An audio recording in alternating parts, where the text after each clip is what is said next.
Olá, a nossa saudação fraterna a todas as pessoas que nestes instantes nos veem e ouvem através das plataformas digitais.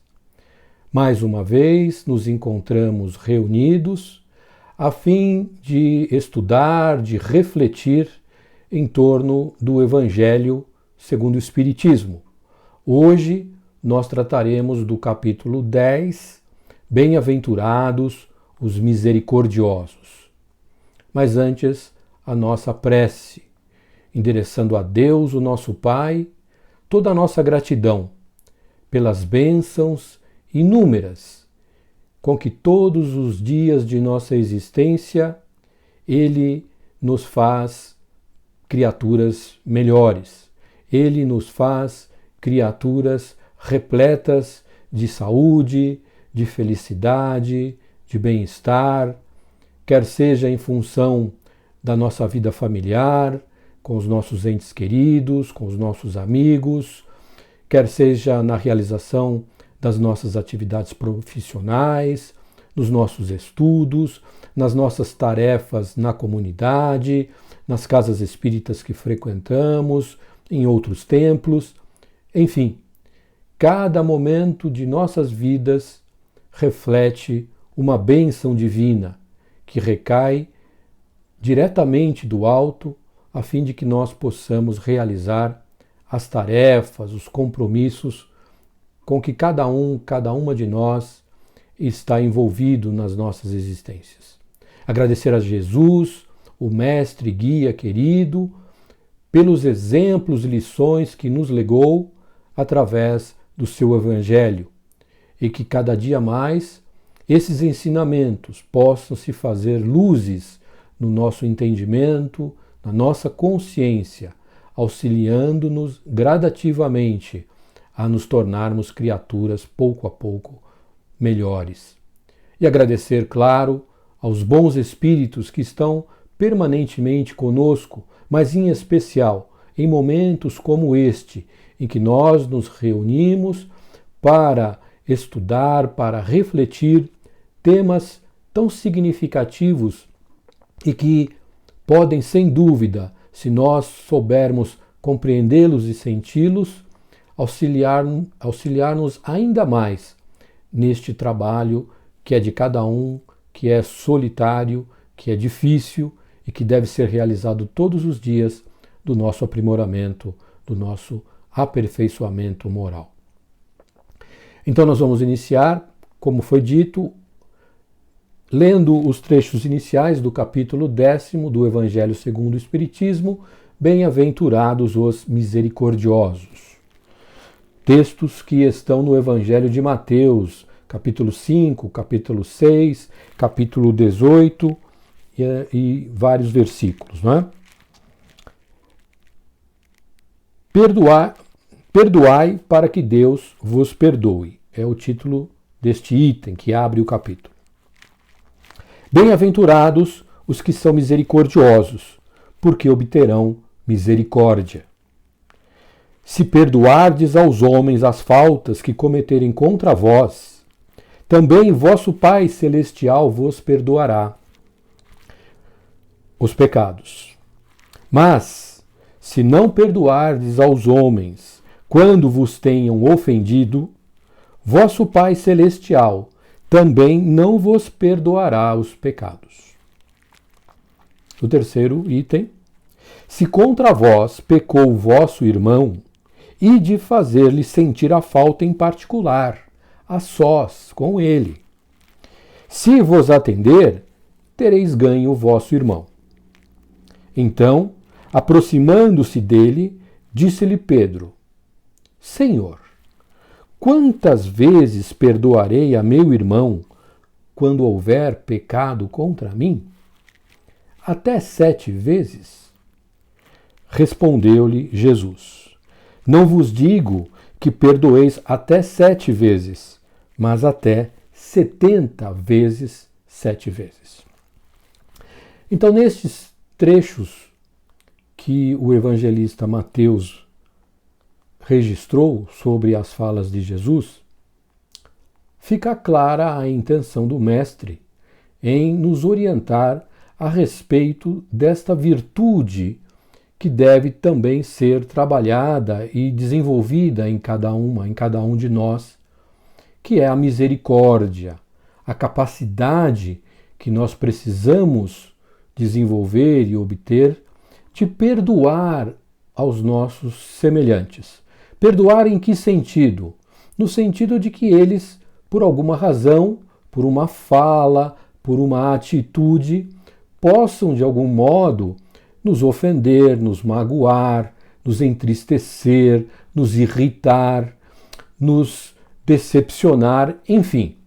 São tantas as possibilidades no relacionamento humano, na convivência com cônjuges, com filhos, com irmãos, com colegas de trabalho, com vizinhos, com parentes, enfim, que podem gerar algum tipo de desconforto, algum tipo de desagrado.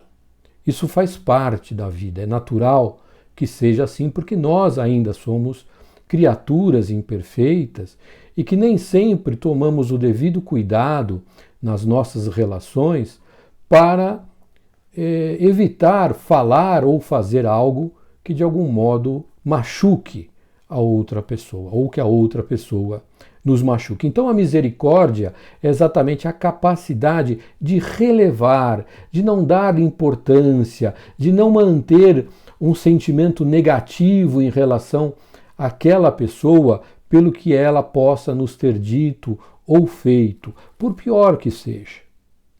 Nós, lamentavelmente, ainda somos muito influenciados pelo nosso ego, pela nossa personalidade, que traz muitas marcas do nosso passado. Marcas estas produzidas principalmente pelo nosso orgulho e pelo nosso egoísmo. Então, motivados por estas imperfeições, nós nos melindramos muito facilmente, nos magoamos muito facilmente, nos irritamos muito facilmente, nos entristecemos ou decepcionamos também com muita facilidade em relação aos atos e às palavras das pessoas que nos cercam. E isso é algo que nós precisamos trabalhar, porque se nós nos sentimos necessitados de perdão, se nós queremos a misericórdia divina para com as nossas faltas, e não há ninguém dentre nós que não cometa faltas, das menos até as mais graves, nós queremos, necessitamos desesperadamente o perdão divino. Buscamos através das nossas preces. A própria oração que Jesus nos ensinou traz lá o seu verso que diz: perdoai as nossas ofensas, na mesma medida em que nós perdoemos a quem nos tem ofendido.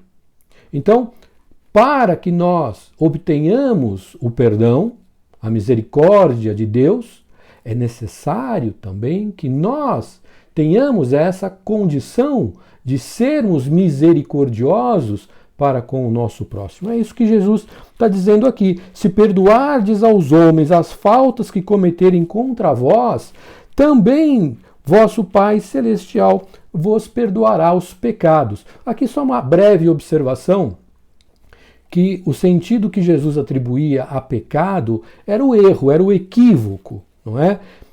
Era a ação fora da lei de amor. Toda a ação fora da lei de amor é um equívoco de nossa parte, é um erro de nossa parte, e na linguagem evangélica, então, sempre que essa palavra é atribuída a Jesus, nós podemos entender que ele está se referindo a um erro, a um equívoco, a um desvio de conduta em relação à lei de amor, em relação àquilo que Deus é e espera essencialmente de nós. Então, para podermos rogar e contar com a misericórdia divina, é indispensável que nós sejamos capazes de perdoar. E quando a gente fala perdoar, é importante ter em mente o seguinte: perdoar não é necessariamente esquecer. Esquecer é um processo da memória, é um processo da mente. Então, não necessariamente nós vamos esquecer uma situação, principalmente quando ela é muito grave, quando ela nos afeta de maneira muito intensa. Mas o perdoar é não nos armarmos de sentimentos e principalmente de ações que de algum modo nos leve a uma vingança, a uma retribuição daquele mal com outro mal. Perdoar é entender que o outro também, assim como nós, está sujeito a cometer falhas. Que a outra pessoa, por mais que nos seja querida e por mais que nos queira, está também numa situação evolutiva, num estágio de evolução, que ainda faz com que ela cometa equívocos, com que ela também se desvie da lei do amor, como nós fazemos. Não há um só dia em nossas vidas em que nós não derrapemos nessa estrada, em que nós não caiamos diante de uma situação agindo de forma a desconsiderar a outra pessoa, a magoar a outra pessoa, a insultar a outra pessoa, não é? A humilhar a outra pessoa, trair a outra pessoa. Todos os dias nós nos vemos cometendo atos dessa natureza. Então, da mesma forma como nós ainda estamos numa condição em que, por mais que estejamos lutando para superar tais dificuldades, ainda cometamos atos equivocados, o outro também está, a outra também está. Então, se nós devemos ser compassivos e compreender as nossas falhas, buscando intensamente superá-las e nos melhorarmos, devemos entender a falha do outro, o erro do outro. Quantas vezes? É o que Pedro pergunta ao mestre. Quantas vezes, mestre, eu devo perdoar a falta do meu irmão contra mim? Seria até 7 vezes? E aí nós temos que entender que o número 7, para os hebreus daquela época, tinha uma conotação de uma grande quantidade. Para eles, esse numeral era a expressão de um volume, de uma dimensão muito grande. E aí Jesus fala, não vos digo que deves perdoar até 7 vezes, mas 70 vezes 7 vezes, ou seja, infinitas vezes. Infinitas vezes, seja quantas forem, nós devemos perdoar. O que não quer dizer que nós vamos esquecer, o que não quer dizer que nós vamos concordar e apoiar o erro que a outra possa ter cometido conosco. O que não quer dizer que de repente nós tenhamos que prosseguir vivendo ao lado de uma pessoa que não é capaz de estabelecer uma relação de carinho, de amor, de afeto, de respeito para conosco, que nos agride constantemente, que nos fere constantemente, que nos trai constantemente. Perdoar é entender que o outro ainda não está em condições de dar algo que ele não tem. Mas isso não nos torna prisioneiros para permanecer ao lado de alguém com quem nós não temos condições de estabelecer uma relação harmoniosa, de bons sentimentos. Conseguimos perceber a diferença? Perdoar é, eu não vou me vingar do outro. Eu não vou fazer para o outro algo no mesmo tom, na mesma medida, ou pior ainda, do que ele fez comigo. Porque ela não tem o direito de me trair, de me humilhar, de me maltratar, de me desprezar, seja lá o quê. Então eu vou e faço a mesma coisa, deixando preponderar na minha conduta o meu ego doente, a minha personalidade, que é passageira, não é? A nossa individualidade é permanente, mas a personalidade é esta, sob a qual hoje nós estamos vivendo na Terra, ela é passageira. Então nós nos deixamos levar por algo puramente instintivo, quase irracional, que vai contra os nossos interesses de paz interior, de harmonia, de equilíbrio, apenas para reafirmar uma situação de é meu direito, eu posso me vingar, eu posso fazer a mesma coisa que a pessoa fez comigo. Não está no nosso direito. Porque se eu retribuo o mal com o mal, o que é que está acontecendo? Eu estou me igualando a outra pessoa. Eu estou adotando uma conduta igual ou pior do que a pessoa adotou comigo. Então, se ela errou, e eu considero um erro, avalio como erro a conduta dela, por que é que eu vou ter uma conduta igual? Se eu não aprovo o que a pessoa fez, por que é que eu vou repetir o erro? Percebe? É um enorme equívoco. Isso é perdoar. Quando eu entendo a fragilidade da outra pessoa, a momentânea incapacidade da outra pessoa de sentir e agir de maneira diferente, e, portanto, eu não vou entrar numa seara de vibração negativa, ruim, pesada, eu estou perdoando. Eu estou sendo misericordioso para com ela. O que não quer dizer que eu esteja aprovando a sua conduta. E aí Jesus fala aqui, se contra vós pecou o vosso irmão, ou seja, se a pessoa com quem nós estamos interagindo fez ou disse algo que nos machucou, e de fazer-lhe sentir a falta, em particular. Então eu chamo a pessoa para um diálogo reservado e serenamente, equilibradamente, exponho os meus sentimentos. Fulano, quando você diz ou faz tal coisa, isso me machuca, isso me magoa. Eu falo dos meus sentimentos em relação a outra pessoa. E dou a ela a oportunidade de compreender o meu sentimento e até de reajustar a sua conduta e que nós possamos, naquele diálogo ou a partir daquele diálogo, restabelecer a nossa harmonia na nossa relação. Então, se faz-lhe sentir, né? Fazer-lhe sentir a falta, em particular, a sós com ele. Se vos atender, terei ganho vosso irmão.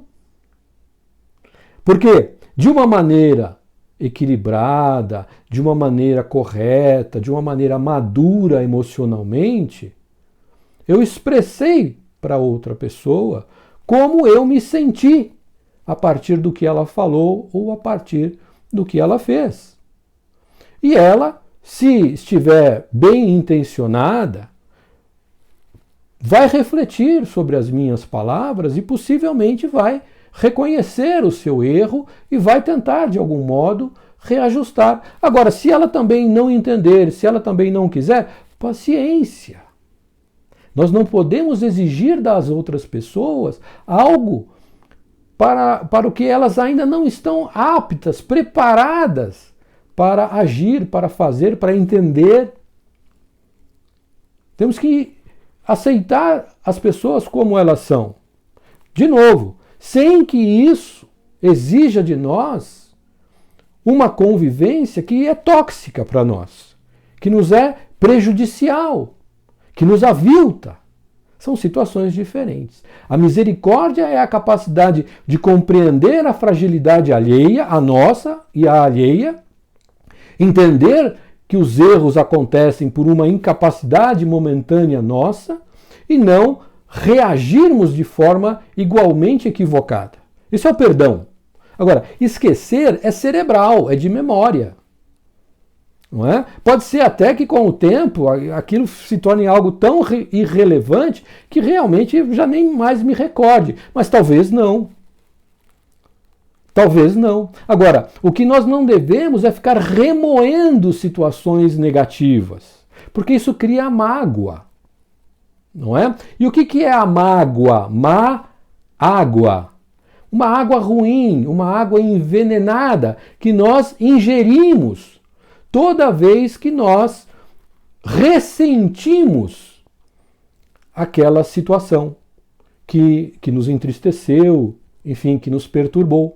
Então, esquecer nesse sentido é não ficar remoendo situações negativas, não ficar ruminando aquelas ideias que só nos fazem mal, que não nos auxiliam. Então, sempre que nos venha um pensamento negativo, em qualquer aspecto, não necessariamente apenas com relação a condutas alheias, nós devemos tomar consciência dele e buscarmos substituir esse pensamento negativo por um pensamento positivo. Recordarmos de algo que foi um sucesso em nossa vida, um momento de alegria, um momento de encantamento, de deleite, de prazer.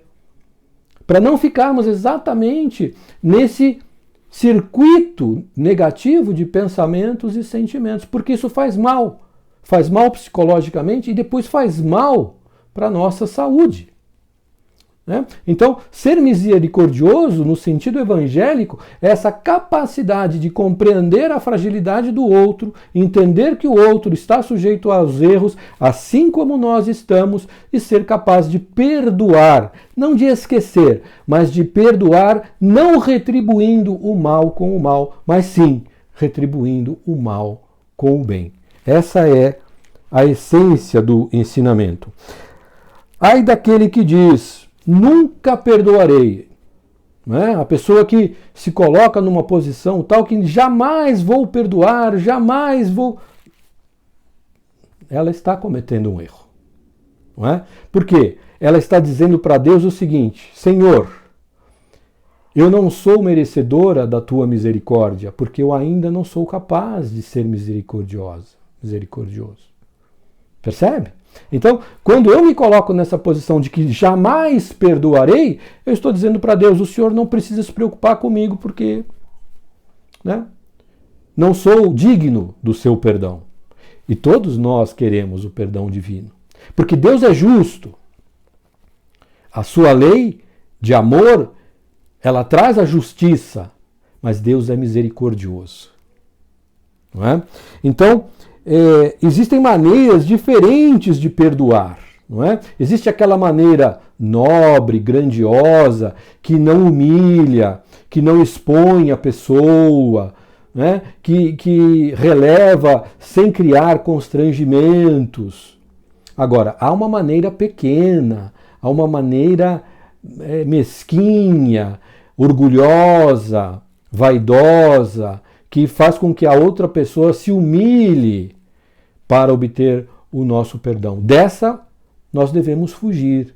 Essa nós jamais devemos adotar como nossa conduta, porque nós não estamos de fato perdoando. Nós apenas estamos retribuindo o mal que possivelmente a pessoa nos causou com um outro mal revestido de perdão, revestido de uma falsa misericórdia. Então, o perdão, ele é nobre, ele é elevado, ele é puro, ele é cristalino, ele não pode ser eivado de sentimentos pequenos, mesquinhos, vis.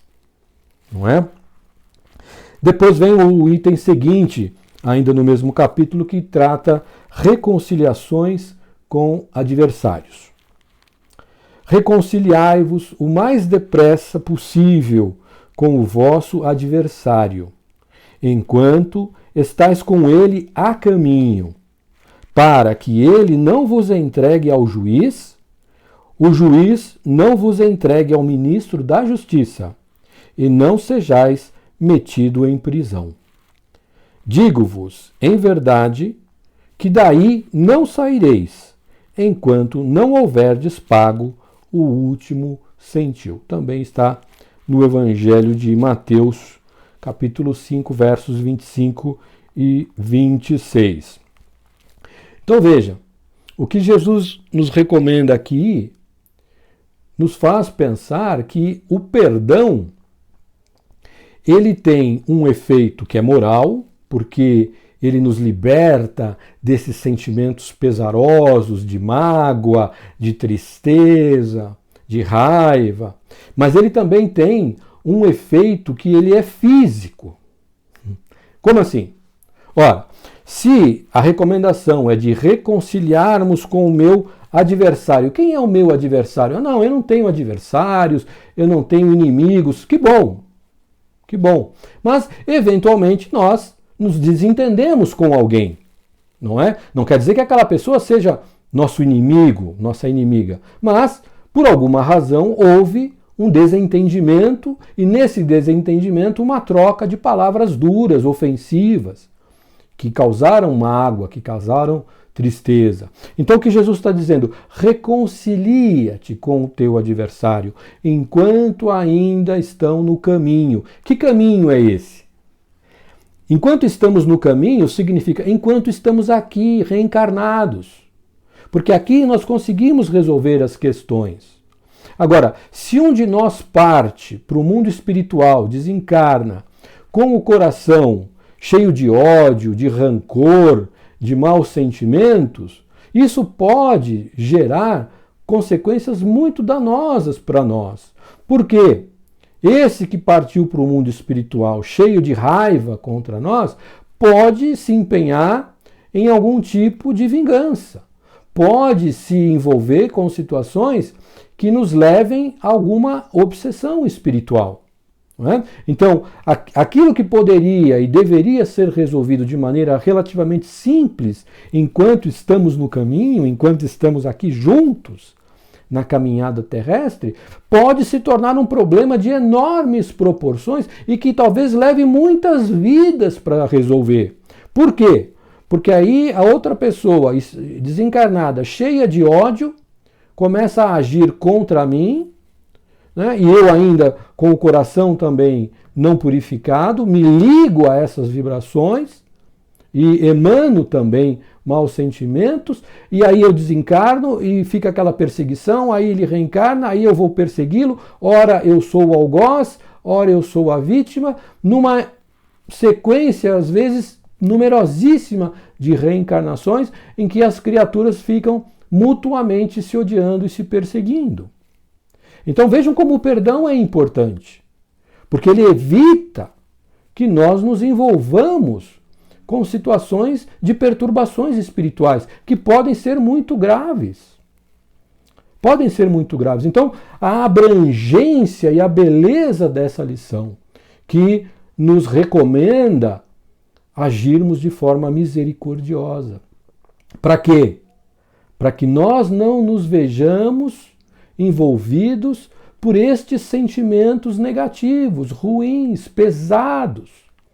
A pessoa que carrega esse tipo de sentimento é como se levasse sobre os ombros um peso muito grande. Então, quando eu perdoo a outra pessoa, não importa o que ela tenha feito, mas quando eu a perdoo, eu jogo fora, eu me livro desse peso morto que atrasa a minha caminhada, que dificulta os meus passos evolutivos. Percebem? O perdão, ele é libertador. Mas tanto conceder o perdão, que aí é a misericórdia, a indulgência, como pedir o perdão. Né? Porque aqui o perdão ele tem os dois lados. O lado de quem concede, mas o lado de quem é capaz de pedir perdão. De reconhecer que falhou. De perceber que aquilo que disse num momento de desequilíbrio emocional, de nervosismo, de transtorno, de desespero, causou um mal-estar na outra pessoa. Então, ainda que eu pudesse eventualmente estar num momento desequilibrado, isso não justifica o que eu falei e o que eu fiz. Então, qual é o meu dever cristão? Dirigir-me até a pessoa com humildade, com simplicidade e me penitenciar e reconhecer o meu erro e pedir perdão, pedir para que ela me perdoe. Pode ser que ela não queira mais a minha convivência, pode ser que ela não queira mais ser minha amiga, ou minha esposa, ou minha namorada, enfim. Mas ela pode me perdoar no sentido de que ela entende o meu erro e não vai se envolver em sentimentos ruins e negativos por conta do meu erro. Então é libertador o perdão, para quem concede e para quem o pede, não é? Depois tem mais alguns itens aqui no capítulo, mas eu considero que esses dois primeiros seriam de fato os mais importantes para a nossa reflexão e para que nós busquemos a todos os instantes estarmos atentos, orai e vigiai os vossos pensamentos para não cairdes em tentações. Então, estarmos atentos aos nossos sentimentos, aos nossos impulsos diante de determinadas situações, no relacionamento social, no relacionamento familiar, no relacionamento profissional. E percebermos sempre que algo ruim brota dentro de nós em virtude de algo que outra pessoa possa nos ter dito ou nos ter feito. E procurar não alimentar esse sentimento ruim. Não me colocar numa situação de soberba, de superioridade, que me colocaria acima de qualquer palavra ou de qualquer ato de alguém. Nós não somos tão importantes assim. Claro que nós devemos ter autoestima, não é? Amor próprio, sem dúvida nenhuma. Somos criaturas filhas de Deus, somos deuses, na lição que Jesus nos passou. Mas no relacionamento com as outras pessoas, nós não podemos nos colocar jamais num pedestal de superioridade, de arrogância, de soberba. Então, se a outra pessoa disse algo para nós, a primeira reação que nós devemos ter é de refletir, não é? Ainda que aquilo que nos tenha sido dito tenha soado desagradável, vamos refletir. Por que será que ela disse tal coisa? Ou por que será que essa pessoa fez tal coisa? Não teria sido eu a dar motivo para o que ela disse ou para o que ela fez? Então, se nós passarmos em revista nossas palavras, nossos atos, com muita frequência, nós encontraremos momentos em que, ainda que inconscientemente, ainda que não intencionalmente, nós demos motivos, razões para aquilo que a pessoa falou, para aquilo que a pessoa fez. Então veja, se nós também não somos inocentes, por que reagirmos de forma agressiva, amarga, violenta com a outra pessoa? Tentemos entender o ponto de vista da outra pessoa e buscar, acima de tudo, essa reconciliação. Olha, se eu entendo o que você está dizendo, eu quero imaginar que tenha sido em virtude de tal situação, de tal coisa que eu falei, de tal momento. Eu acho que você tem razão, eu me equivoquei, não percebi. Que bom que você está me alertando a esse respeito, eu vou prestar mais atenção. Me desculpe, eu de fato errei com você. Ah, mas e se eu fizer isso, disser isso para a pessoa e ela, em contrapartida, não aceitar as minhas desculpas ou não pedir desculpas pelo que ela fez, pelo que ela falou? Isso é com ela. Nós só podemos zelar pela nossa paz, pela nossa harmonia interior, pelo nosso equilíbrio psíquico, emocional, espiritual.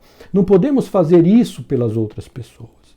Então, mas normalmente, quando a pessoa que está na nossa frente imbui-se de bons sentimentos e nós nos apresentamos com humildade, com sinceridade, demonstrando ter compreendido o que aconteceu, pedido desculpas de forma genuína, autêntica, é raro que a pessoa também não reveja o que fez, o que falou e que também busque o nosso perdão. É raro, pode acontecer. E se acontecer, paciência, isso é com ela. Ela ainda não está preparada para uma atitude mais amadurecida, para uma atitude mais equilibrada. Então, não julguemos.